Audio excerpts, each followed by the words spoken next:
قرآن کہتا ہے، میں حیران ہوتا ہوں، دو جگہ یہ مضمون آیا ہے، ارأیت من اتخذ الہہ ہواہ افانت تکون علیہ وکیلا۔ اے نبی، تم نے دیکھا اس شخص کو، اس کے حال پر غور کیا جس نے اپنی خواہش نفس کو اپنا الہ بنا لیا ہے۔ اللہ اکبر، الہ، لا الہ الا اللہ، کلمہ توحید کا مرکزی لفظ یہاں آ رہا ہے، من اتخذ الہہ ہواہ، جس نے اپنی خواہش نفس کو اپنا معبود بنا لیا، الہ بنا لیا۔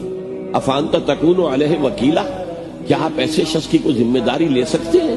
سود حرام ہوا کرے جی، حرام حرام، ہمارا دھندا جو ہے وہ آگے بڑھ نہیں سکتا، اللہ کے حکم کو پیچھے ڈالا، نفس کے تقاضے کو آگے رکھا۔ کون معبود ہے آپ؟ نام عبداللہ رکھیے، نام عبد الرحمن رکھیے، ہے عبد النفس، نفس کے بندے، نفس کے غلام۔